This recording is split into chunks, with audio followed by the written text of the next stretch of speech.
Hello everyone, आज हम देखने वाले हैं बीएसएफ के जो नए महानिदेशक बने हैं। ठीक है ना, इनका नाम है नितिन अग्रवाल। ये आईपीएस अधिकारी हैं। ठीक है ना, ये केरल कैडर के आईपीएस अधिकारी हैं जिन्होंने बीएसएफ के महानिदेशक का पद संभाला है।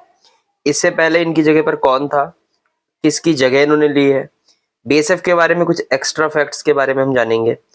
तो वीडियो शुरू करने से पहले अगर आप चैनल पर पहली बार आए हैं तो चैनल को सब्सक्राइब करेंगे। एंड अगर आप किसी वनडे एग्जाम की तैयारी कर रहे हैं तो आपके लिए ये चैनल बेनिफिशियल रहने वाला है। तो चलिए वीडियो को शुरू करते हैं बिना किसी डिले के। देखिए, केरल कैडर के 1989 बैच के आईपीएस अधिकारी नितिन अग्रवाल, ध्यान करना, आके आपके अगले जो जितने भी क्वेश्चन पेपर होंगे उनमें पूछा जा सकता है। बीएसएफ का महानिदेशक नियुक्त किया गया है। पंकज कुमार सिंह 31 दिसंबर 2022 को जब सेवानिवृत्त हुए थे। ध्यान रखना, आपसे पूछा जा सकता है कि नितिन अग्रवाल के पहले कौन थे। तो पंकज कुमार सिंह जो थे वो 31 दिसंबर 2022 को सेवानिवृत्त हो गए थे।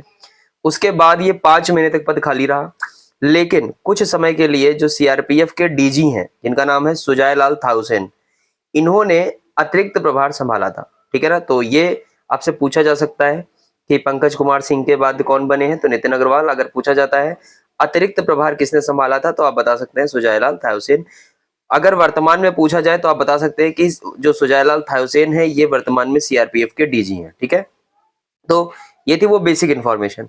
अब कुछ एक्स्ट्रा फैक्ट्स होते हैं जो आपको पता होने चाहिए बीएसएफ के बारे में। देखो, सन 1965 में पाकिस्तान के साथ भारत की जब सीमा राज्य सशस्त्र पुलिस बटालियन तैनात थी, उस समय 9 अप्रैल 1965 में पाकिस्तान ने कच्छ के सरदार पोस्ट सहित 2 और जगहों पर हमला किया, जिसके बाद सरकार को ऐसा महसूस हुआ कि सीमा सुरक्षा बल की आवश्यकता है जो पाकिस्तान के साथ अंतर्राष्ट्रीय सीमा पर सशस्त्र रहे। जब पाकिस्तान ने बेसिकली हमला किया था सरदार पोस्ट के ऊपर, उस समय भारत को ऐसा रियलाइज हुआ कि हमारे पास भी एक बॉर्डर सिक्योरिटी फोर्स होना चाहिए। ठीक है ना, उसके बाद क्या हुआ कि समिति की सिफारिश पर 1 दिसंबर 1965, याद कर लो इसको, सीमा सुरक्षा बल जो था वो अस्तित्व में आया। तो 1 दिसंबर 1965 को सीमा सुरक्षा बल का गठन किया गया, ये आपसे पूछा जा सकता है। उसके बाद अगर कोई पूछता है आपसे कि सीमा सुरक्षा बल जो है उसका नारा क्या है, उसका मोटिव क्या है, तो उसका नारा है जीवन पर्यंत कर्तव्य या फिर ड्यूटी ऑन टू डेथ। तो ये भी आपके लिए इंपॉर्टेंट फैक्ट रहने वाला है।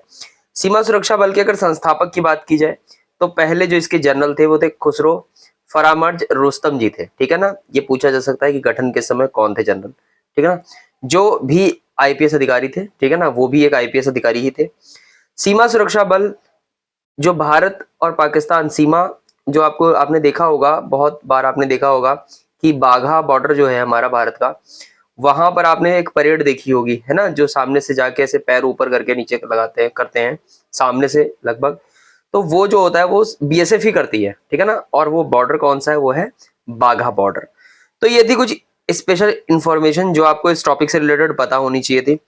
स्टिल मैं आपसे यही कहूंगा कि अगर आप चैनल पर पहली बार आए हैं तो चैनल को सब्सक्राइब जरूर करिएगा और बेल आइकन भी प्रेस करिएगा। मैं आनंद दूसरे वीडियो के अंदर आपसे बात करूंगा। धन्यवाद।